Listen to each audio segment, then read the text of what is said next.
Welcome to episode 285 of In Touch with iOS, the show that talks about iPhone, iPad, Apple Watch, Apple TV, and related technologies. I'm your host, Dave Ginsburg, and Jeff Gamet is back. He's here. How you doing, Jeff?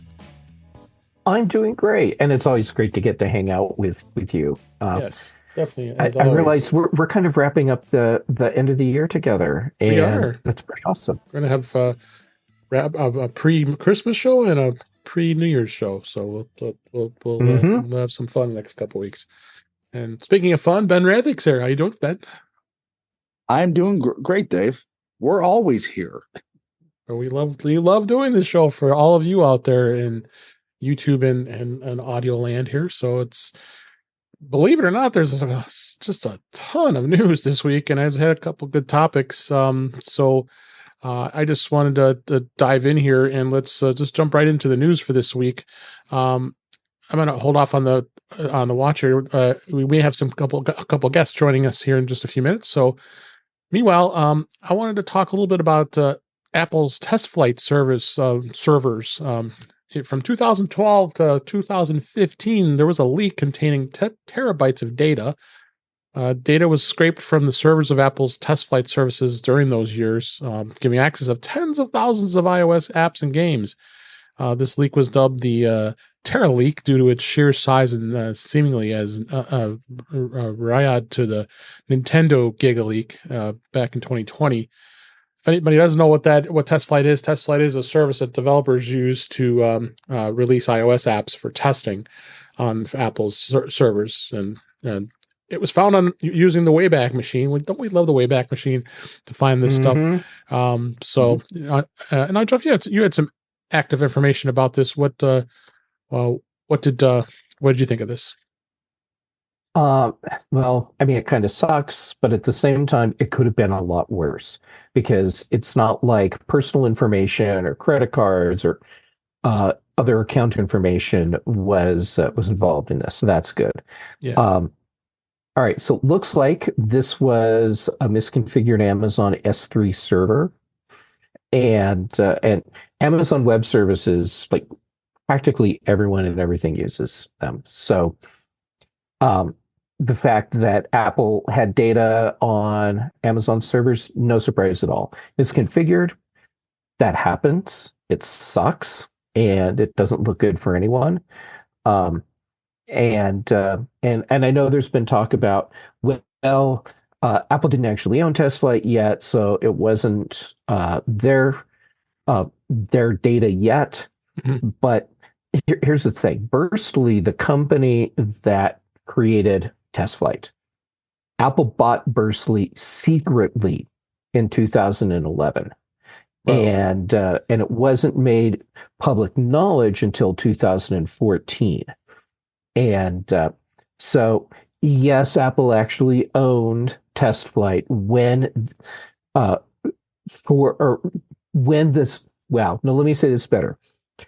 Apple owned TestFlight, which means they had responsibility for the data for that time frame that it was taken. We don't exactly know when it was scrapable, but yeah, it was Apple's data at that point. So it's old app versions, in some cases, apps that were never released, like in the case of some Rovio games, versions of Angry Birds.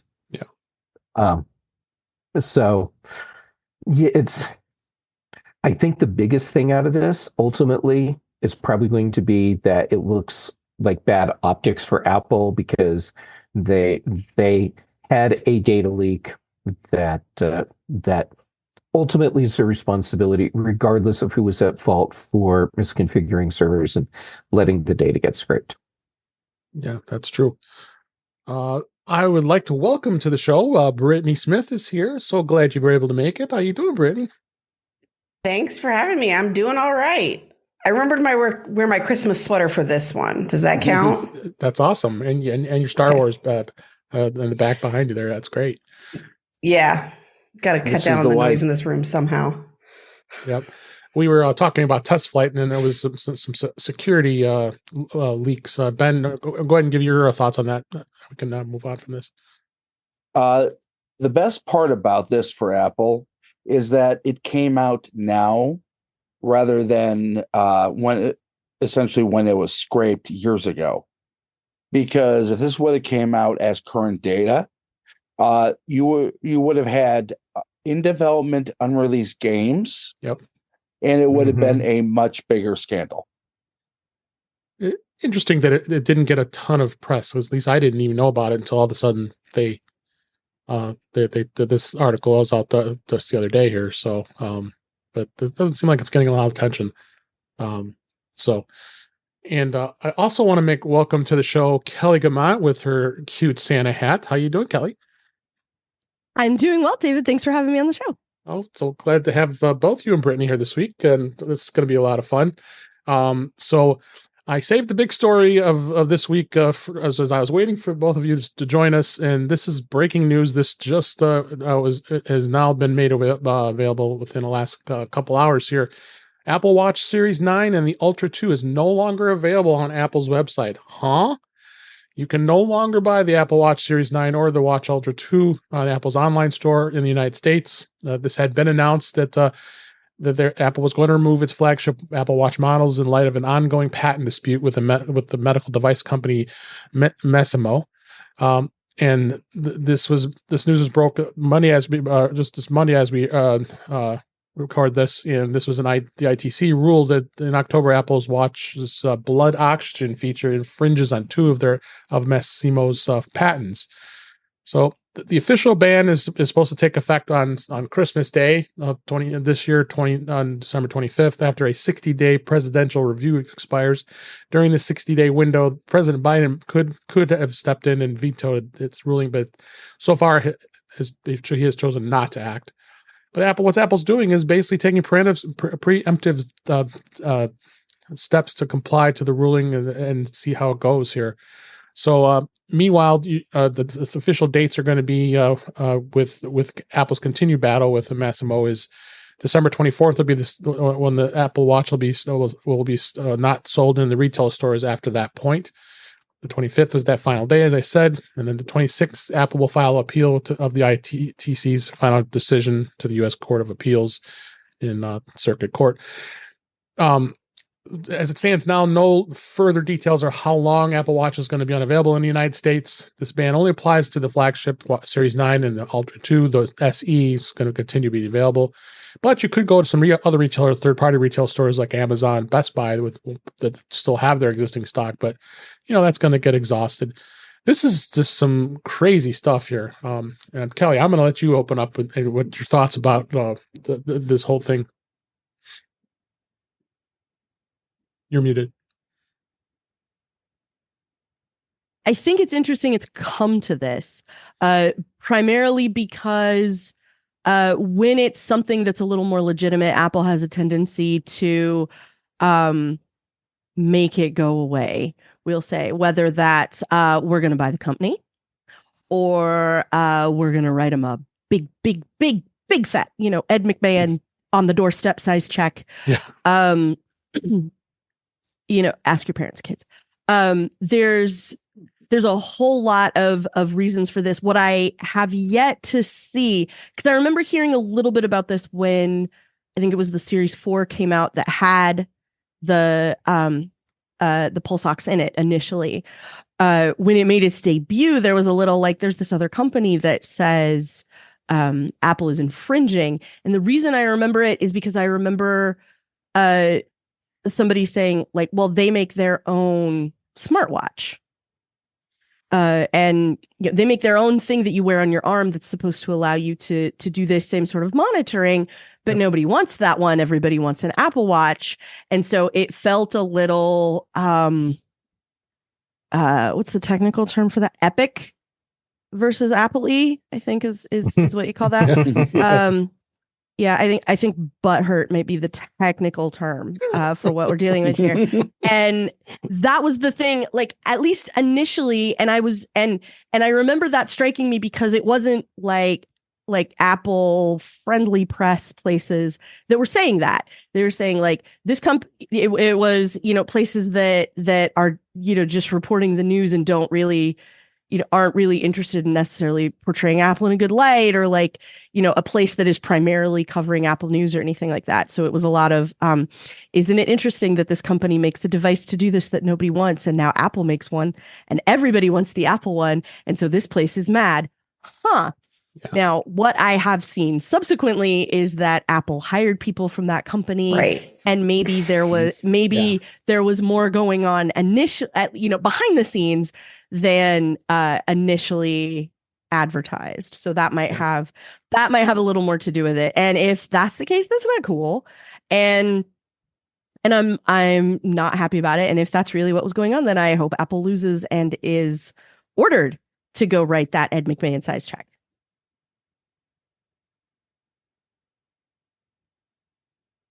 I have a hypothesis. Okay, please do. All right. I think that what's been going on behind the scenes was the two companies talking. Eventually, because Apple, as Kelly pointed out, has the resources to just make this go away. Mm-hmm. And my guess is that that at some point Apple said, "Okay, so we're putting zeros on this check, and is that enough right there to license the technology?" And the people at Massimo ultimately wanted something from Apple that was from Apple's perspective completely unreasonable, and discussions broke down, and ultimately that led to where we are now. And if Apple manages to get through the appeal process and end up with something that allows them to continue using the features, well, right now they have preemptively stopped sales in the United States only. Right. And I think if Apple ends up prevailing in a way that they like, and part of this is a crackpot theory that I started formulating over the last couple days. Apple will now be able to say, look, we were acting in good faith, and this company was asking for something that was completely unreasonable. We ended up in good faith stopping sales in the United States, and we estimate that cost us $400 million or something like that.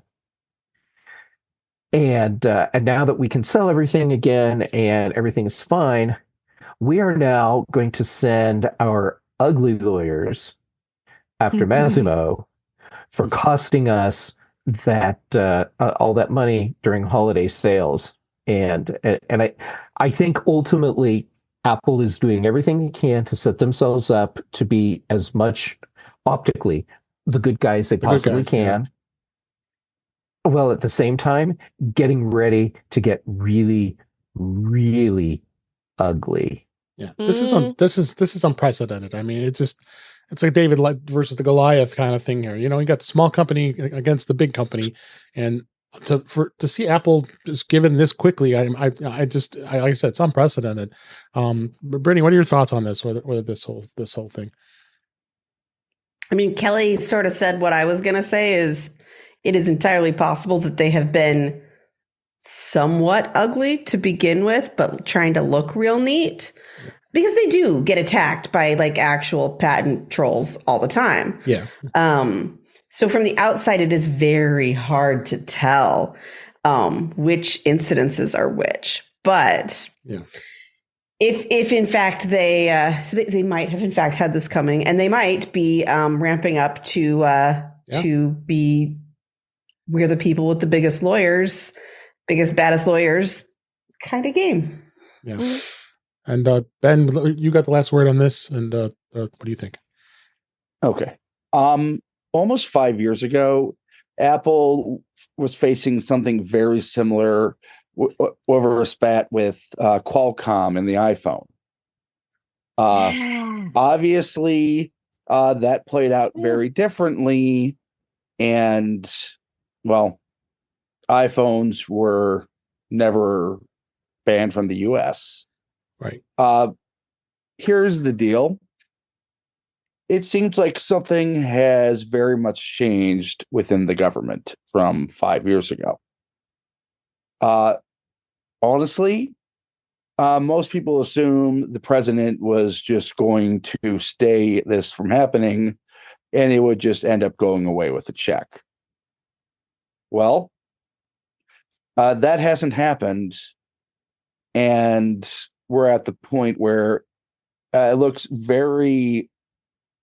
it doesn't look like we're going to have any stay of execution from the White House here. No. And Apple is either going to have to license the patents or buy the company. Because at this point, I don't think essentially canceling the Apple Watch is an option. No, it isn't. So again, this is going to play out. We'll be sitting here waiting and finding out.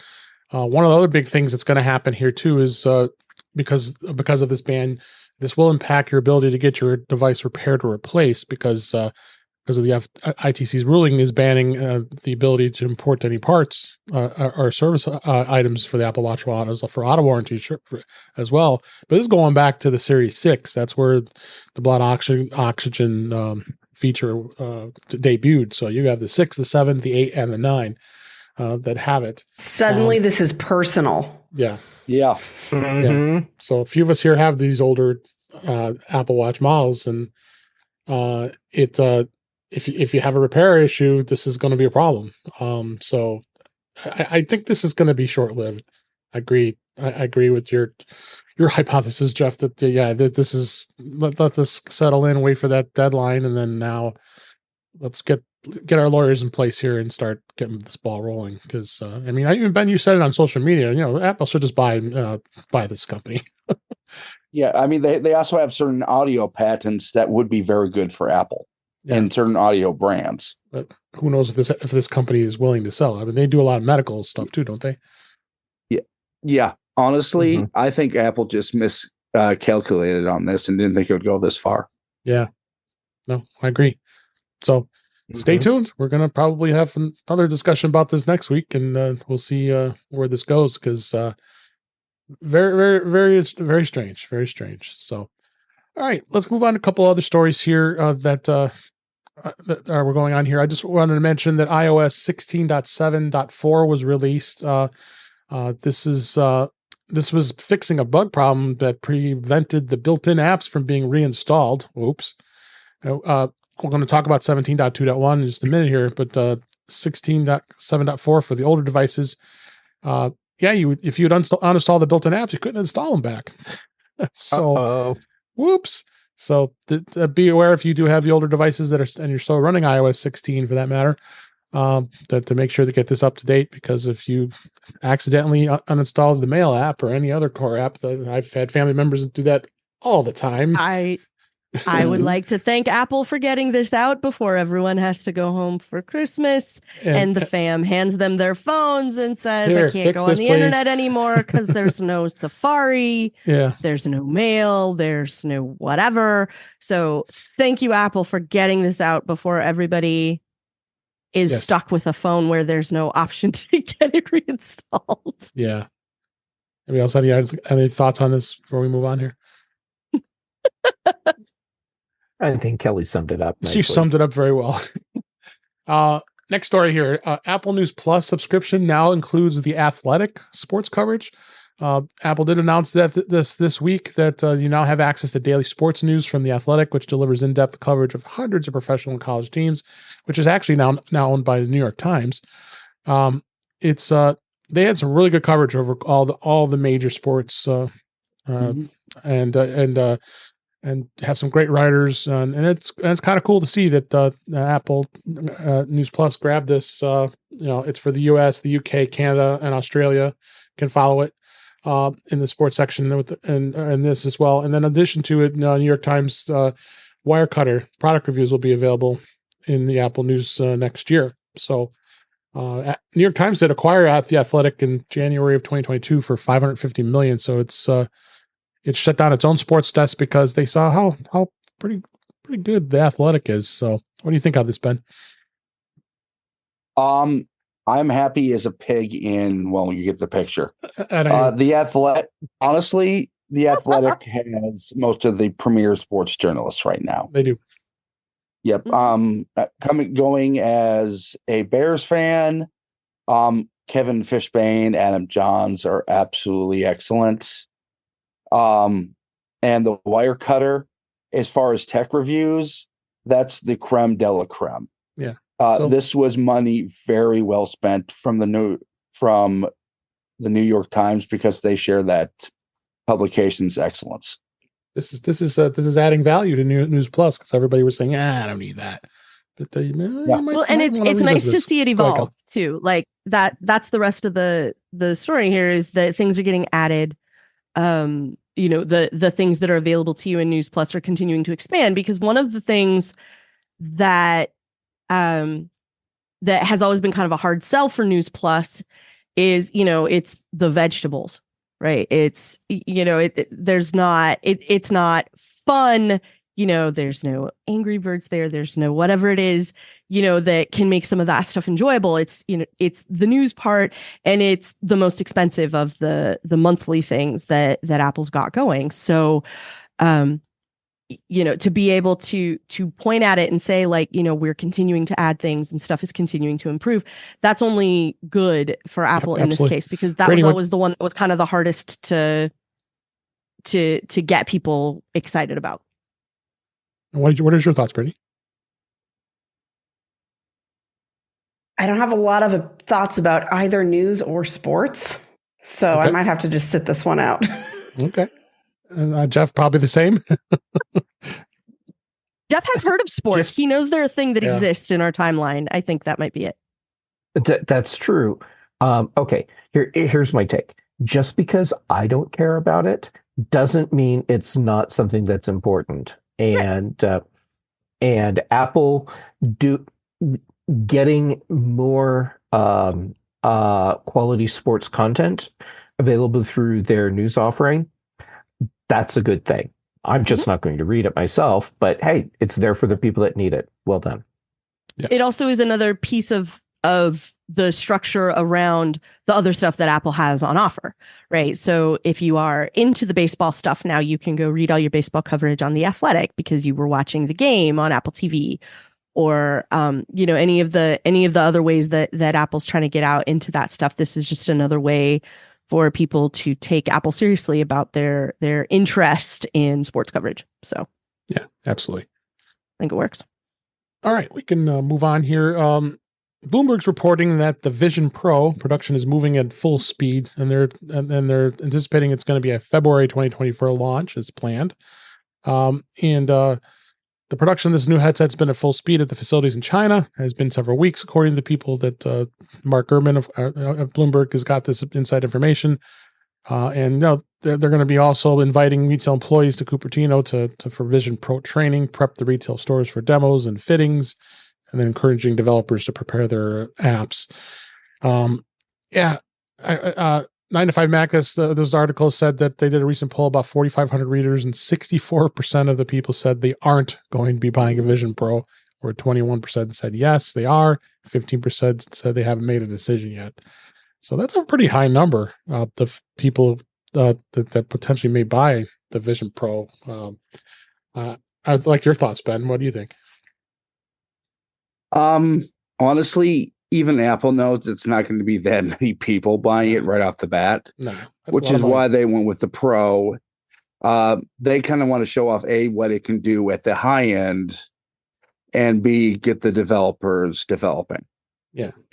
This is the closest thing to a public beta that Apple has done since the original Apple Watch. Yeah, exactly. I know I won't be buying anyone. I'm buying one. I don't think anybody here on this panel is going to be either. So, did you have any thoughts on this, Brittany? I actually don't even know if my brother's going to get one, and he is an AR developer. Yeah. Oh, wow. Okay. Of all the people, I know literally one person who I think would be likely, and it's him. Right. And for him, the types of things they do are construction, and they are very, very precise. And any latency, even a pretty good one, is a risky factor for them. So I don't know if they'll end up being able to use it or not. But it certainly hasn't been where my brother's been putting his development time. Yeah. So I don't even know if he's going to get one. If he did, though, I would go play with it and invite Kelly. Yeah, you would. Of course. Would go ahead. Sorry. It's exciting though. Would AR have any bearing of effects from somebody who has ADHD, since you are an expert in that field? It totally could, both good and bad. Like, I don't want to deal with my dishes I haven't done, so I will disappear into augmented virtual reality for a little while. Could totally be a thing, the same way any other technology addiction works. But there also could be some really cool benefits, and I'm not sure if we will know what they are until they're out, right? Like, one of the reasons I absolutely had to buy an Apple Watch right away was no one else could tell me how it would interact with my attention, because nobody else pays attention to that like I do. Yeah. So I had to just do it. And I don't know if I'll know without trying, but there's a big difference between a $300 Apple Watch and $3,000. So, yeah. 3.5. Yeah. 3,500. 3.5. Yes. Yeah. Lest I forget. I wanted that survey to have a follow-up question when the people said, yes, I'm interested in buying one. Do you remember it's like, do you remember the MSRP on this endeavor, and see how many people still say yes? I feel like there's a margin of people there that wait, it costs what? Yeah. Hard pass. Yeah. What do you think, Jeff? I'll give you the final word. I actually know a couple of people who are not developers who are planning on getting Vision Pro on launch day. Okay. And they're very excited about it, and good for them. I would love one. That's not going to happen because in addition to the cost of entry, I would have to pay the extra money to have prescription lenses made for it. That's right. So that's not going to happen. Now, for the record, if Santa Cook wants to drop one under my tree, I'm not going to be upset. Oh no, I don't think any of us would be. Yeah. I think that a February launch is actually surprising early. Yeah. But good for Apple if they can pull it off. I saw a thing yesterday or this morning, and I'm sorry because I'm just remembering it now, so I have no other info. Microsoft is getting out of the VR headset space just as Apple is getting in. Just like they got out of the mobile space too. So they did learn. I was just going to say they did learn from Windows Phone. Yeah. Yeah. Where they did not learn from the iPod. Yeah. I do find the timing of that very interesting. Yeah. And I think that Apple is doing the same strategy, the same modus operandi here that they do with everything else. They start at the high end. They saturate that market to whatever keystone point they've set for themselves. Then they release something that's less expensive, not as many features, and so they hit that middle of the road group. And once they feel they've saturated that, then they'll come out with what I'll call the economy version. Yeah. The Vision SE is the thing I keep telling people. Like, oh, Kelly, are you going to get that new headset from Apple? No, I am not going to buy the Vision Pro. When they come out with the Vision SE, we'll have a conversation. Yeah. But until then, I'll be over here with popcorn and hoping Brittany's brother shows up with one. It's a hand-drawn flip book. Yeah. There you go. Yeah. All right, a couple more stories here. Apple announced that it is going to be doing new contingent pricing feature for the App Store subscriptions. Apple's announced a new contingent pricing feature for the subscriptions in the App Store, according to Apple, that it gives developers a new way to attract and retain subscribers by offering a discounted subscription price as long as they're actively subscribed to a different subscription. In the post, this is on the Apple's developer site. It's going to it just says that exactly what I just said, that it's just going to be a active people who are, as long as they're actively subscribed, they'll be able to get a bit of a discount. Find this interesting to see how this goes, because it was always a challenge. You either it's all or nothing as far as any subscription costs here, and we're all subscription to death here with all these apps. And I like to see someone like Carrot Weather and some of the others like that has a subscription model, which I do pay for. I know Jeff does too, to see if they would come up with some sort of concept like this. What do you think, Jeff? I really want to see how this plays out. And I think I'm correct in what I read. And if I'm wrong, please correct me. Yep. That it doesn't have to be subscriptions from the same company.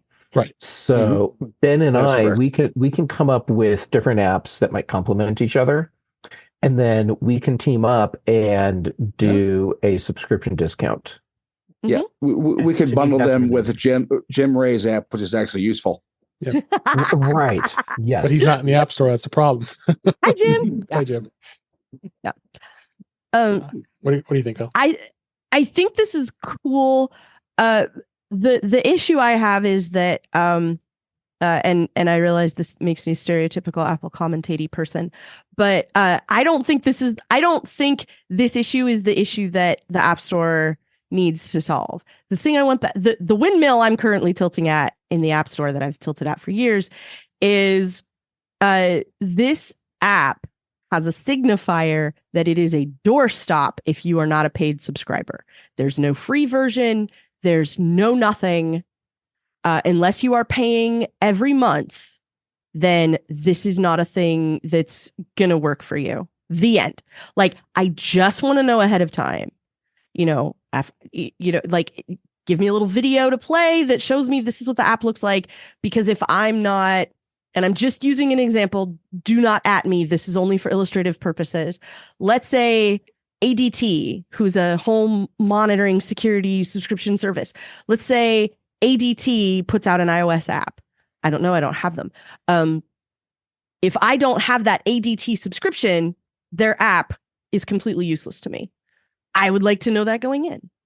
Yep. And I want that sort of thing to be more obvious in the store. It's nice that all the prices are listed, if there are in-app purchases, but I need you to tell me, regardless of whether you bought the subscription in the App Store or not, this piece of software will not benefit you because it will not function if you do not have a subscription to the thing. I mean, to give a better example, 1Password is a subscription piece of software. Right. Outside the demo, it becomes a doorstop, which is fine. I'm not saying there's anything wrong with doing it that way, but let me know ahead of time. Like, unless I sign up for the trial and set up an account or whatever, like, I can't just click around and, get an idea of what it's about without having an account. And I really wish that were more clear, because it happens to me. And I don't know if it's just something about what catches my eye in the App Store, but it catches my eye regularly. Oh, that looks cool. I want to try it out. You absolutely cannot do anything unless you give us your name and your address and your phone number and whatever. And like, I don't want to do that. I want to see if I even care first. I just need, a couple of hours to sit with this and goof around and see if it's what I'm looking for. And it's impossible.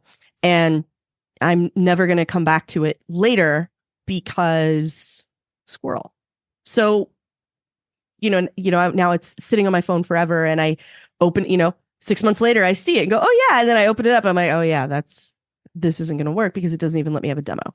So that's the thing that I want fixed. I do think this is cool, and it is an interesting idea, and I like the possibility of teaming up. I do see that it calls out one developer or two different developers, but I really want to see what you get out of that.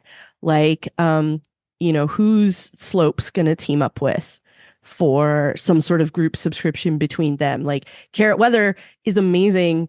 Carrot also has a fitness app. Maybe the fitness app teams up with, something else so that you can, track that stuff together. Like, it'll be really interesting to see how those team up. And I want to find out who puts things together like that. Yep. because we see it like independently, like indie developers, like Winterfest is the software thing going on right now that, you can go get crazy deals on a bunch of awesome software because they all decided to get together and, list a page and all that kind of stuff.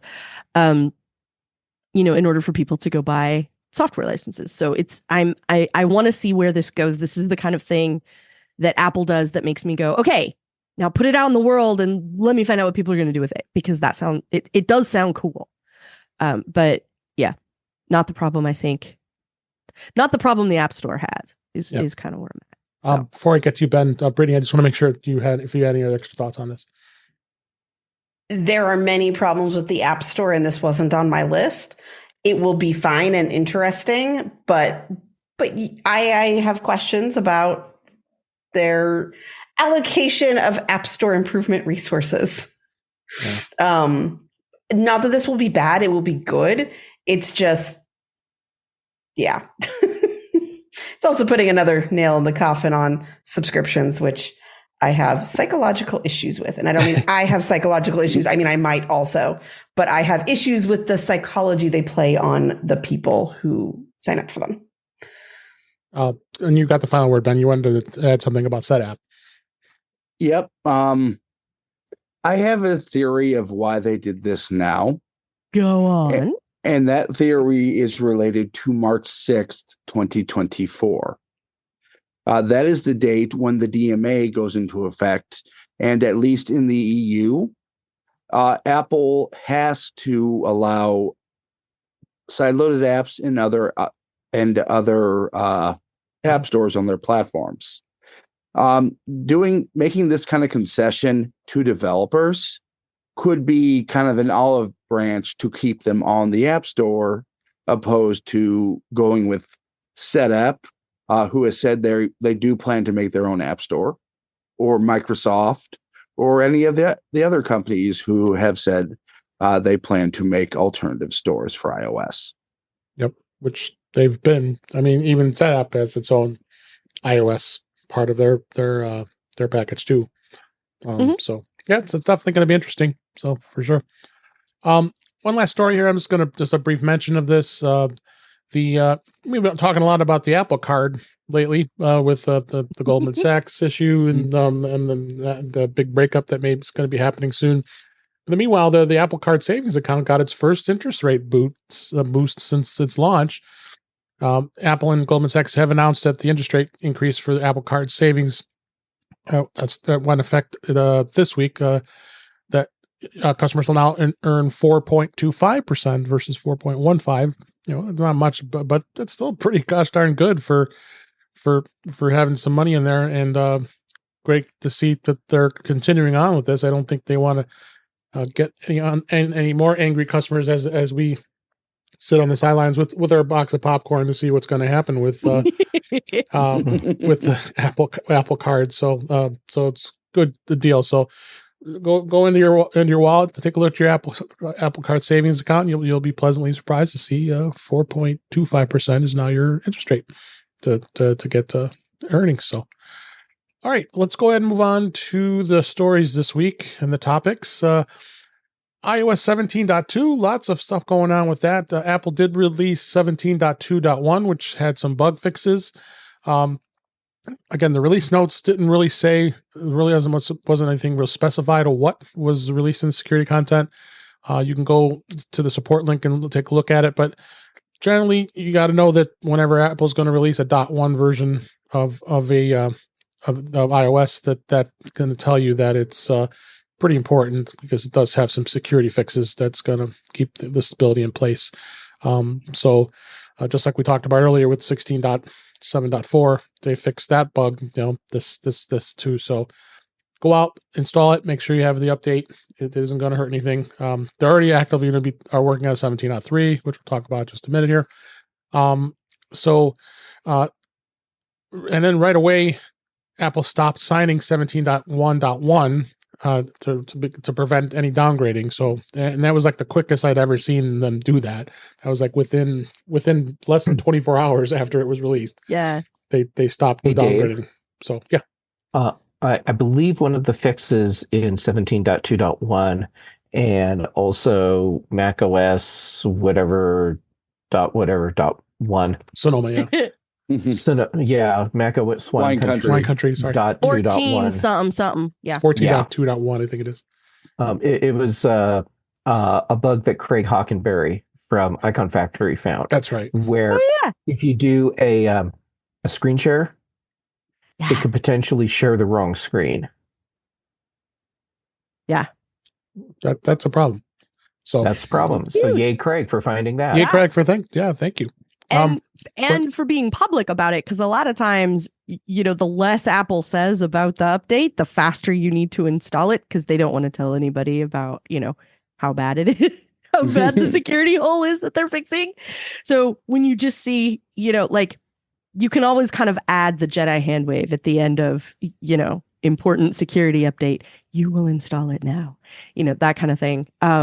So it was kind of funny to see see Chalklock, pop up on Mastadon, that was me. Thanks, everybody. It was pretty funny.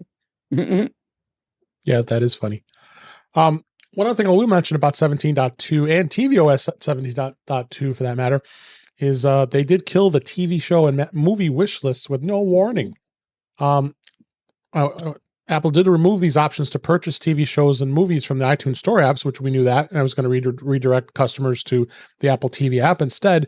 But unfortunately, that move also caused the consolidate purchasing and viewing of the Apple TV app has done away with wish lists for customers who wanted to have this featured and got no warning that it happened. And it's got a lot of social media discussion and they don't understand why this happened, and it isn't clear that if Apple's ever going to re-implement this or not in some way. So you do have a few upset customers, because I know a lot of people had been using this as far back as iOS 11, and the feature is now gone. So I had not used that. I don't know if any of you had used that in the past. Yeah. Well, I've used the iTunes one, and I used to use the App Store wish list a lot, and it also has evaporated. And I'm like, I was about to say, so where do I track that is it stuff? gone? Because I was looking a few weeks ago on the App Store, because several servers ago, someone had recommended an app that works with shortcuts for monitoring newborns. And I was like, well, I don't need it yet because I'm not pregnant yet. So I will save it to my wish list. But now, But now, yeah. And now I'm screwed. Unless somebody out there knows of a newborn app that works with shortcuts, because nothing says Brittany more than that. Yes. Yeah. That is excruciatingly on brand, I believe is the phrase there. Yeah. Yeah. Go ahead. Sad. You have anything? But you want last word there, Ben? I was going to say literally excruciating. Yep. Yeah. All right. So then iOS 17.3 beta 1 is still continuing. There was no change after last week. We talked at great length in last week's show about the stolen device protection. So we talk, if you want to hear more about that, listen to episode 284. You'll have some good review of this new feature. That's going to be a great piece to secure yourself. And we'll be talking a little bit about the latest article from Joanna Stern that she talked about and actually interviewed somebody that was a thief of iPhones just in a little bit here. That kind of really hit it home how important this is going to be. So let's talk a little about CarPlay. CarPlay in the iPhone 15 with the USB-C cable. There's been some challenges with cars with people have USB-C cables and having the USB-C to USB-A cable that you have to use. But you may have to purchase a separate cable in order to continue to use CarPlay if you don't have a wireless connection. Cars have the USB-A. It's all very common in cars these days. So unless you buy one of the car wireless adapters, CarPlay adapters, which I have, which I absolutely love, other than sometimes it doesn't connect, which just gets to be a bit annoying at times. So Apple didn't really didn't make a first-party USB-A to USB-C cable for this situation. But it sells the same from one of its partners like Belkin or Mophie. and then they sell a $29 USB-C to Lightning adapter, which is the official solution. Which the adapter I've tried is kind of crazy. So, just get the cable, and it should work. And in the show notes we have a link to the 9to5 Mac article here of Belkin, Anchor, and Amazon does have some good cables too. And I haven't tried it since I have my wireless. I don't think any of you here. Kelly, you don't have CarPlay, right? I don't, so you couldn't. No. But what's funny is that I was gonna come and bellyache a little bit because I have the Bluetooth of cavemen apparently in the automobile I currently pilot, and I've told you guys before that it hates my phone in a new way every time I get a new phone. And now how it hates my phone is that while I am driving, so first of all, I have to manually connect it every time I get in the car. I have to go to the Bluetooth menu. The first option in the Bluetooth menu is not select audio, it's pair audio, which is a thing that I will die mad about. So whoever decided at Subaru that was the thing that was the menu order, I'm coming for one of your eyebrows in your sleep. Know this. That aside, I have to manually connect it every time I get into the car. And what is the new habit that the car system has taken up is piecing out while I'm driving and just going, "You're not connected. What are you talking about?" Which is super fun because you cannot do anything about it until you are 100% completely stopped. So there's nothing to be done. Like I have been a passenger and tried to fix it and gone like, okay, well, there's the Bluetooth thing. Let me just connect to the tried to tell the car and it goes, and it gives you the finger because the car is moving. And I can't, and I don't, this is new and it's terrible and I don't like it. And I was literally today, as I was stuck in traffic, so going slowly but not stopping, so I couldn't fix it, sitting there thinking, do I just need to buy a cable and give up on Bluetooth? And it sounds like I'm not going to get anywhere with that either unless I go with Apple's long and storied tradition of the $29 white adapter. So I mean, I do take a tiny bit of comfort in the fact that is a tradition that has not gone away under the new regime. But the thing about this is that if people aren't paying attention, and I think we've had this conversation here before, I know I've had it with a lot of people, some recorded, some not. USB-C is just a shape. There's no indication. There's no obvious indication this is a data cable or a charging cable, or that it's going to have enough power to charge the thing you want it to charge, that you're going to be able to plug it into the side of your computer and sync data to a hard drive from your Mac or whatever. Like, before you even get to the reliability of some of the third-party stuff. So somebody goes on Amazon and sees the actual cable is $30, finds one for $8, and now, the $8 one is a horrible experience, and there's no obvious way to tell that that's what you're in for, aside from the fact that you paid $8. So I think this is going to end up being really frustrating for a lot of people. As one of the many changes that you have to make, some expected and some forgotten, with moving to USB-C from Lightning. Yeah. Last word, go ahead, Ben. Yep. I think this article is actually a bit incomplete because they leave out one scenario, USB-C to USB-C. There are several automakers who do have more modern USB-C ports, and there are others like me who did a USB-C retrofit, and that should have been addressed. Okay. No, good point. Meanwhile, all I have to do is say GM. It isn't going it isn't going very well with CarPlay. If you remember last week, we reported that GM said that they're ditching Apple CarPlay and Android Auto for your safety. and people won't stop looking at their phones, and they want to minimize that danger inside cars. But we won't go down there because we talked about that last week. But interesting story here that says that they are off to a disastrous start. It's having nothing but issues. The system was being finicky. Then the Windows switches weren't working, and the infotainment system was completely melting down, stuck in an infinite loop of shutting off and turning back on. It sounds familiar. And yeah, all I could say is this is, serves your right GM for doing this just because you think it was for safety. What's safe about not being able to roll down a window? What's safe about a GPS that says I'm in the middle of the ocean? Yeah. How is that helpful? Is that keeping my eyes on the road? Because obviously the GPS I have is useless. Right. Come on, son. Or not being able to charge during a long road trip, which actually happened to one journalist who had to leave his Blazer EV in the middle of a West Virginia town. Yeah.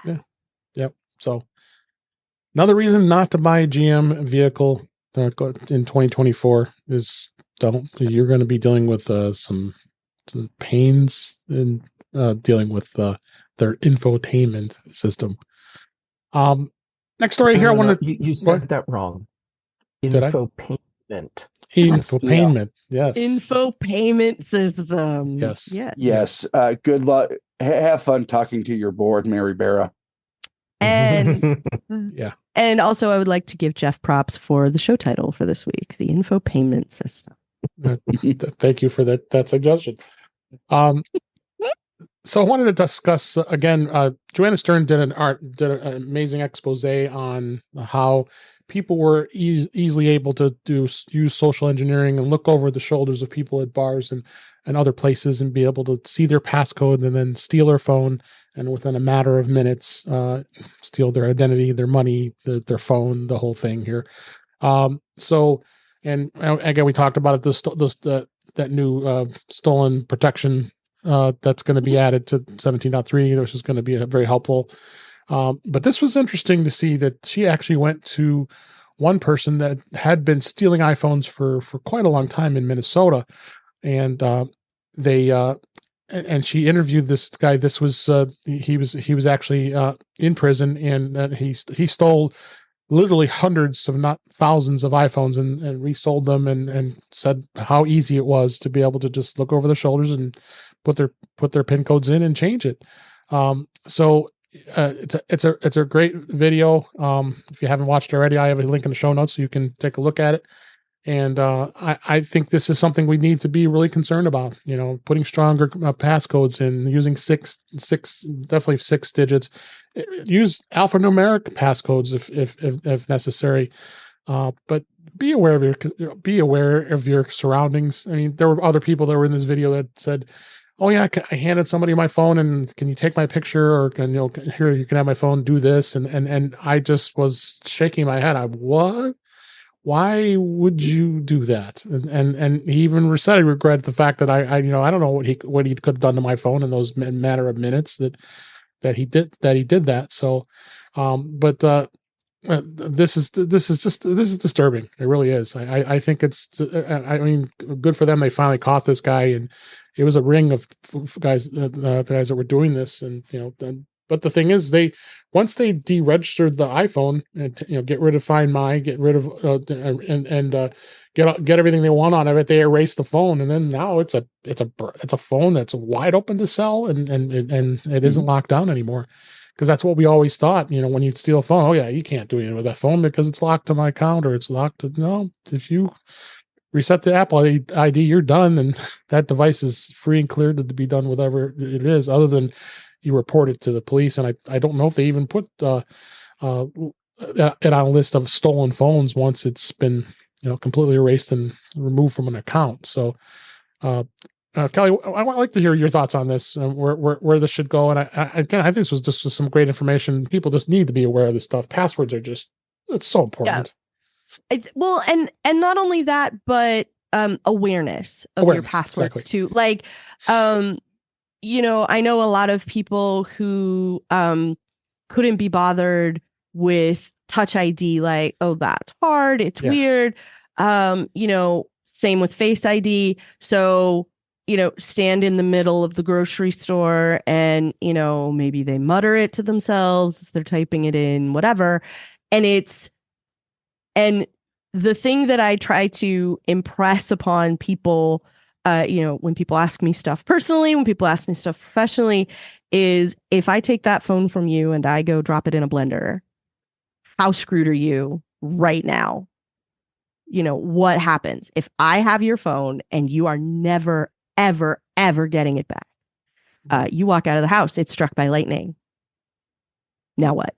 You know, do you have iCloud backup working? Do you have alternate contacts? Do you have a backup, you know, do you have a backup address, a backup recovery email address set up on your iCloud? You know, real basic level stuff that you know, we take for granted because it's table stakes for us to be able to use anything is, you know, long, weird passwords and, you know, this, that, and the other. And people, capital P people, aren't always thinking of that. You know, I always have I have a 4-digit passcode, or, you know, I'm mad that it's 4 because Apple wouldn't let me make it 3, you know, things like that. So, you know, a lot of what I thought came out of this was, once again, the underlying thing that I think David and I say to people all the time, which is the weakest link in any person's security is the person. Right. It doesn't matter who you are. You know, are you getting weird 2-factor authentication stuff? You know, are you I had 3 different people at work today who got weird looking text messages and said, I think this is a little weird looking. Brittany and I have a friend who texted us a screenshot of one today that was, I need you to go get me some gift cards. It's very important, you know. Keyword gift cards. I still don't have those gift cards, Brittany. Darn it. Yeah, well, we're gonna need them for the Vision Pro, Jeff. Get on the stick. Yeah. Right. Yeah. I think really what I hope happens is that this does freak people out and not make people move to cabins in the woods and write manifestos, but maybe just think a little harder about, you know, it's really hard for someone to mimic my face just by looking over my shoulder at my phone. It's a lot harder for them to get into my passcode, and maybe take another think about using the Face ID so that you don't have to do that. Using Apple Pay so that you're not getting out your credit card for people to see the number of, you know, because having the number printed on the back only gets you so far. You know, a lot of basic security sorts of things. And I hope that this does make people a little bit more paranoid so that some of that stuff gets better. People are using 6-digit codes or 8-digit codes so that when they do have to type it, it is long and weird, and it makes it harder for other people to get into. And, you know, once again, we will bang the password manager drum, use iCloud keychain, use something. I don't care what it is. Just start using something, because you shouldn't have to think about those anymore. And it makes it easier for them to be complicated so that they're not all the same, et cetera, et cetera, et cetera. And so I'm hoping that this ends up being the kind of cautionary tale that, you know, it is received in the spirit it was given of, you know, this should really make you think. This shouldn't make you convert and become Amish and churn butter and raise barns for the rest of your life. Trust me, there's say that like it's a bad thing. Lot of appeal. But I hope that that's what happens, that people think about it and start kind of doing better, because this is the kind of stuff, you know, like I talk to people about security all the time. As you're growing up, you learn what to do with a car. You learn not to stand at the ATM and withdraw hundreds of dollars alone at night and then stand there and count it alone. You know, at the ATM, you put everything in your pocket, you get in a car, and then once you're in the car, sort things out. Like you learn those things. That's it verges on like almost tribal knowledge. Like it's passed down from generation to generation in as things you just sort of grow up culturally knowing, and we don't have that yet with internet, with phones, with this kind of like personal technology stuff. So I really, really want for people to start thinking more about that and get on that train of just an ounce of situational awareness, an ounce of security, and an ounce of thinking about it. Because the thing is, if you think about it a tiny bit, then you are a way less attractive target than all the people who still don't think about it at all. This is very much the I don't have to outrun the bear, I just have to outrun you situation. And as long as you just make yourself a slightly less appealing target, then the thieves will move on to somewhere else, because most of those people are going to people too. And a lot of them are just looking for the easiest one. Yep. Nobody's going to smash in your window. Nobody's going to try and jimmy your lock if somebody else left a window down. Right. Across the parking lot. Like they're always going to go for the car that's unlocked. Yeah, this criminal was not sophisticated at all. Not a cyber criminal, not at all. He was just a common pickpocket. He just watched and learned how to manipulate Apple's circumventing their security. He even mentioned the fact that I know how to go into the Notes app because people are putting passwords in the Notes app with no password. Yeah, so I mean, I think just to learn from this story is just be aware of your surroundings. Use secure passwords. Don't use 1, 2, 3, 4, 5, 6, 7, whatever it is for your passcode. And upgrading to an 8-digit passcode is not an upgrade if you just upgrade from 1, 2, 3, 4, 5, 6 to 1, 2, 3, 4, 5, 6, 7, 8. Yeah, it's still not going to work. Use a password manager and not the Notes app. Please do. Yes. Anybody else want to add anything to add on this before we move on to a couple last more stories? We're good. All right. A couple things that I just wanted to mention here real quick. Apple now is offering a self-diagnostics program as far as part of their self-service repairs. What they've done is they've now, this is the diagnostics that you can go into at an Apple store, is the way it used to be, where you'd go in and they would run these diagnostics and start testing your iPhone and going through all the various tests that we remember before. Well, now they've opened this up to anybody that has an iPhone 12 or later, where you can isolate any issue with the iPhone that you're trying to troubleshoot and go through the diagnostics before you have to actually confirm that, okay, yeah, my iPhone has a problem, then bring it into the Apple store. I think this is really cool. I've tried it. It works. It's pretty nifty when the way it works.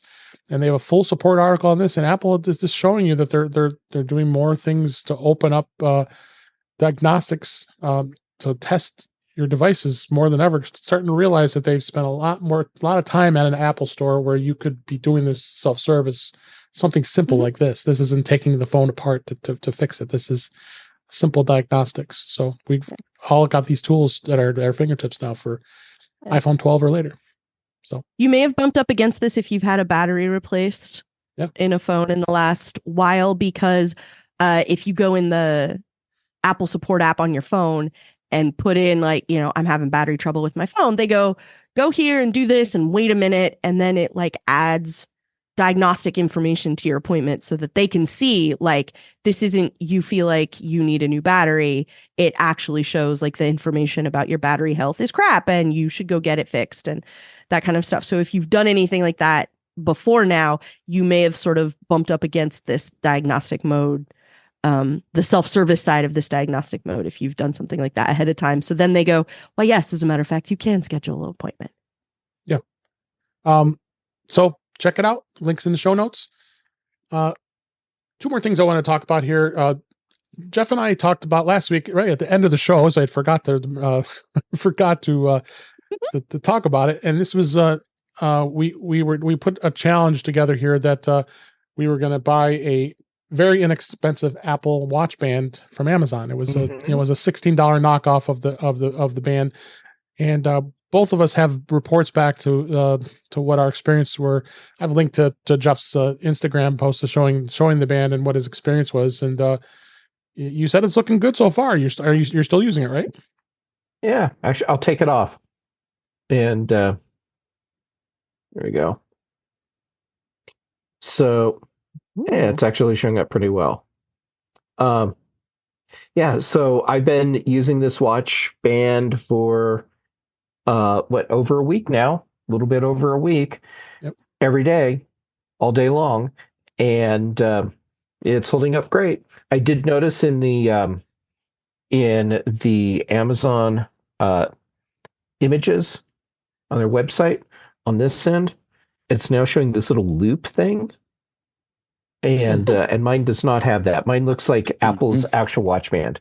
So I'm curious if people that are buying it now are getting it with that extra little loop thing on it, which seems like would be kind of annoying.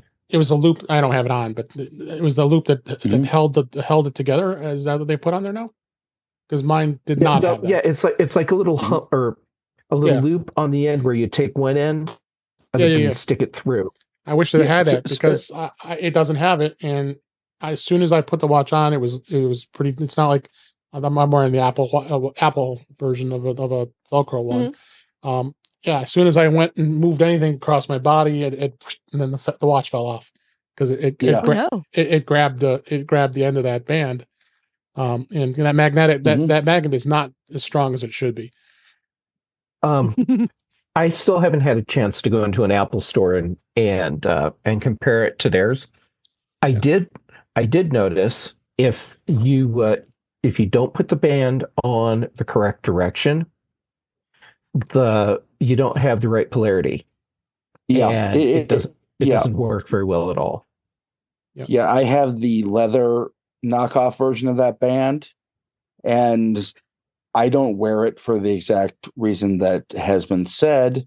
Number one, you have to remember which side goes on top, and two, even then, it's way too easy to unclasp. I honestly wish it was essentially a leather, in this case, fine woven version of the Milanese loop, which I much prefer. Yeah.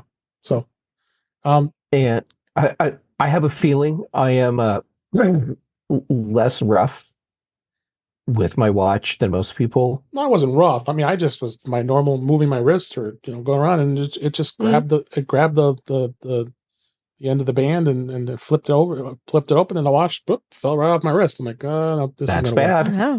Yeah, that's not great. So now I'm wondering about quality control with magnets. Yeah, because mine sticks well enough that I actually fidget with it, and I'm sitting here playing with it all the time, pulling it open, letting it click back, and I haven't had a situation where it's caught on anything and come off yet. Yeah. Now I don't know if it's any different. I have the 45 millimeter. You probably have the 40. The smaller. I have the smaller one. Right. So it might be a little different. But okay, so magnets aside, the fine woven on this is holding up great. Yeah, it's okay. Even like today, and yesterday, it doesn't matter. Over the last couple days, I've had multiple instances where I'm moving furniture around, and I haven't lost it while moving furniture, and it doesn't look scuffed up. So as far as visual, I'm really impressed with how this band is holding up. Good. All right. One last thing I want to wrap up with a tip here. In iMessage, I found this is in 17.2. What is your messages count plus storage? You always wondered where is showing all of your storage of how many messages you have in iMessage. And believe me, a lot of us have a lot of attachments and messages in iMessage. The way to do that is you actually go into settings and then tap your name, go to iCloud, then go to show all, then you choose messages in iCloud. And then that will bring up a dialog box, which I'll have a picture in the show notes for this. that says managed storage. In this case, it says 46 gigabytes. That's a lot. Boy, that's a lot. And you kept your messages forever, however many messages are in iCloud, and then when it was synced last. So this is a much improved way of, and handy to know right off the bat how many messages you have in iMessage, because we have way too many of them. Holy crap, I need to clear some stuff out. There you go. See, this tip's going to work. 36.23 gig, 258,794 messages. Yep. Jeff, I also have 72 gigs. There you go. Well, that makes me feel better. Those are very close. And I thought I was doing a good job of getting rid of stuff in messages that I just don't need, but apparently not. See, I'm not bad. I only have 10 gigs. Only 10. Just that. You're just not trying hard enough. I guess not. So good tip, and glad that Apple added this, because it's so much easier to be able to find out how many messages you have stored in your messages, because you're backing that up too. All right. That was such a great show. Thank you all for being here. I really appreciate it. And we're going to go ahead and wrap up for this week. That's a wrap for this week. Please send your comments, questions, and suggestions to our email address, which is feedback@intouchwithios.com. You can follow us on Mastadon, which is at intouchwithios at techhangout.social. Support the show by buying me a coffee at intouchwithios.com/coffee. We really appreciate it. You can become a patron of the show by going to patreon.com/intouchwithios. We have 2 tiers available to support the show. We'd really appreciate it. Make sure you like, share, and subscribe so you're notified when we are live streaming, which is on Thursday nights at 8 p.m. Eastern, 5 p.m. Pacific on our YouTube channel, which is youtube.com/intouchwithios. Shout out to Brian F. was in the chat, and Wayne, really appreciate it. And there were a few others as well. Appreciate you being out there this week. This is where you can also watch the current and past live streams, as well as listen to past shows. Visit In Touch with iOS magazine on Flipboard, where many of the topics we discuss are flipped into that magazine. The link is in our show notes. You can subscribe to the show in your favorite podcatcher, including Pocket Casts, Overcast, Apple Podcasts, and many others. But better yet, just go to our website at intouchwithios.com, where all the ways to listen to us are there. I am Dave Ginsburg. You can find me on Mastodon at DaveG65 at mastodon.cloud. And Brittany Smith, I'm so excited you got to make it here this week. It's been so long. I'm glad you were able to be on the show. And where can people find you? Thank you so much for having me. You can find me, let's go with ADD Liberator. That's on Mastodon, but it's PDX. And also on TikTok and YouTube under ADD Liberator. Yeah, go check out her TikTok. She's got some great videos on there.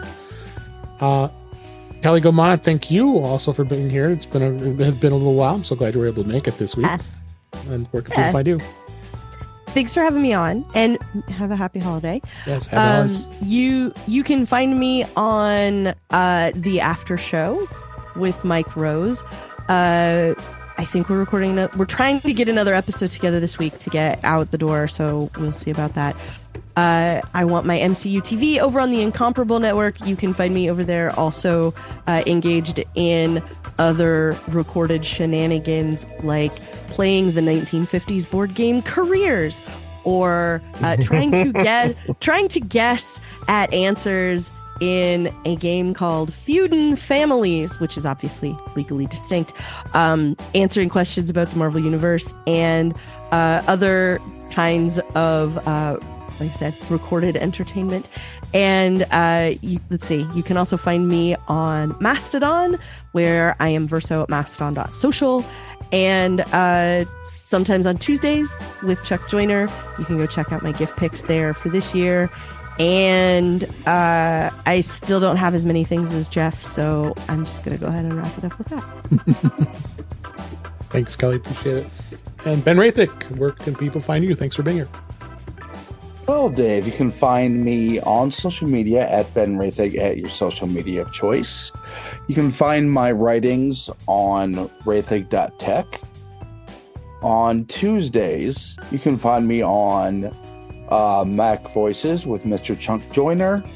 And Thursday and Fridays, except during our holiday hiatus, you can find me on the British Tech Network with Mr. Jeff Gamet for the Big and Mac shows.